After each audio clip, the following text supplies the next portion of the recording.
From ancient scrolls to modern classics, welcome to Whispers of Japanese Tales. Gon the Fox, by Nankichi Niimi. This is a story I heard from an old man named Mohei in our village when I was little. Long ago, there was a small castle in a place called Nakayama, not far from our village. The lord of that castle was known as Lord Nakayama. A bit farther into the mountains from Nakayama, there lived a fox called Gon the Fox. Gon was a solitary little fox who made his home in a hole dug deep within a dense forest filled with bracken. Day or night, he would wander into the nearby villages, causing mischief. He dug up sweet potatoes in the fields, set fire to dried rapeseed stalks, plucked chili peppers hung out to dry behind farmers' houses, and did all sorts of mischievous things. One autumn day, after 2 or 3 days of continuous rain, Gon was unable to go outside and remained crouched in his den the whole time. When the rain finally stopped, Gon breathed a sigh of relief and crawled out of his hole. The sky had cleared up completely, and the sharp cries of the shrike echoed through the air. Gon made his way to the embankment of the village's small river. Around him, the plumes of silver grass still glistened with rain droplets. The river, usually shallow, had swelled considerably due to the 3 days of rain. The clumps of silver grass and bush clover along the riverbank, which were typically untouched by the water, had been toppled and were now being battered by the murky yellow floodwaters. Gon walked along the muddy path downstream, taking in the sights. Suddenly, Gon noticed someone standing in the river, doing something. He carefully crept into the tall grass, making sure not to be seen, and peered out from his hiding spot. "It's Hyoju," Gon thought to himself. Hyoju had his tattered black kimono hitched up and was wading in the water up to his waist, shaking a type of fishing net called a hirakiri. A single round leaf from a bush clover had stuck to the side of his headband-covered face, looking like a large black mole. After a while, Hyoju lifted the bag-like section at the end of the hirakiri net out of the water. Inside, there was a tangled mess of roots, leaves, and rotting pieces of wood. Amidst the debris, however, gleamed flashes of white, the bellies of an eel and a few large whiting fish. Hyoju dumped the eel and fish into a creel, along with the trash, then tied the bag closed again and lowered it back into the water. Hyoju then picked up the creel and climbed out of the river. Leaving the creel on the embankment, he ran upstream, apparently in search of something. As soon as Hyoju was out of sight, Gon leapt out from the grass and dashed over to the creel. Feeling a mischievous impulse, he decided to play a prank. Gon began pulling the fish out of the creel one by one and tossing them into the river downstream, below where the hirakiri net was set. Each fish landed in the water with a splash, disappearing into the murky currents. Finally, Gon tried to grab the large eel, but its slippery, slimy body kept slipping out of his paws. Growing frustrated, Gon stuck his head into the creel and bit down on the eel's head with his teeth. The eel let out a squeaky noise and coiled itself tightly around Gon's neck. Just then, Hyoju's voice thundered from the other side of the riverbank. "You thieving fox!" Startled, Gon jumped up in fright. He tried to shake off the eel and run, but the eel remained tightly wound around his neck. Panicking, Gon darted off with all his might, leaping sideways out of the tall grass and fleeing as fast as his legs could carry him, the eel still clinging stubbornly to him. Near the entrance of his burrow, under a large alder tree, Gon glanced back to see if Hyoju was chasing him. To his relief, Hyoju was nowhere in sight. Feeling a bit calmer, Gon bit down hard on the eel's head, finally managing to pry it off. He placed the eel on a blade of grass just outside his burrow and sat down to catch his breath. About 10 days later, as Gon was passing behind the house of a farmer named Yasuke, he noticed Yasuke's wife sitting in the shade of a fig tree, applying black-tooth dye, ohagoro. When he passed behind the blacksmith Shinbei's house, he saw Shinbei's wife combing her hair. Thought Gon. Something must be happening in the village. What could it be? An autumn festival? Maybe. But if it were a festival, I'd hear the sound of drums and flutes, and besides, there would be banners raised at the shrine.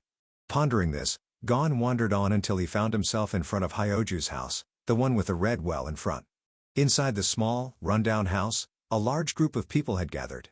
Women in their best clothes, with towels tucked into their sashes, were tending to a fire at the outdoor hearth. Something was simmering in a large pot, filling the air with the murmur of bubbling liquid.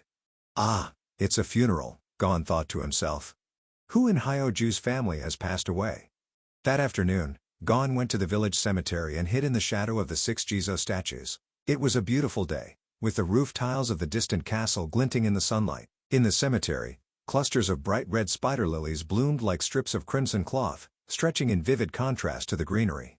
From the direction of the village came the sound of a bell, clang, clang ringing clearly through the air. It was the signal for the funeral procession to begin.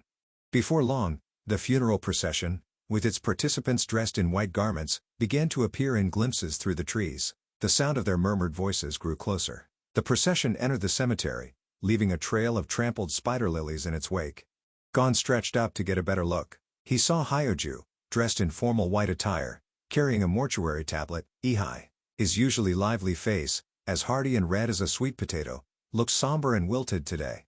Ah, so it was Hyoju's mother who passed away, Gon thought, withdrawing his head back into the shadows. That night, Gon sat in his burrow, deep in thought. Hyoju's mother must have been bedridden and said she wanted to eat eel. That's why Hyoju took out the harakiri net to catch some. But I played that stupid prank and took the eels away. Because of that, Hyoju couldn't give his mother the eel she wanted. She must have passed away, unable to eat it. Ah, she probably died thinking, I wish I could have eaten eel. If only I hadn't done such a foolish thing. Gon's heart grew heavy with regret as he realized the consequences of his mischief. Hyoju was at the red well, rinsing wheat. Until now, Hyoju had lived with his mother, just the two of them, scraping by in poverty. But now that his mother had passed away, he was completely alone. So Hyoju is all alone now, just like me, thought Gon, watching quietly from behind the storehouse. Leaving the storehouse behind, Gon began to walk away. As he moved, he heard the faint call of a vendor selling sardines somewhere nearby. Sardines for sale, fresh sardines, cheap. Hearing the energetic cry, Gon dashed toward the source of the voice. At that moment, Yasuke's wife called out from her back door, "Give me some sardines." The sardine seller parked his cart by the roadside, the basket full of shiny, glistening sardines. He grabbed a handful with both hands and carried them into Yasuke's house.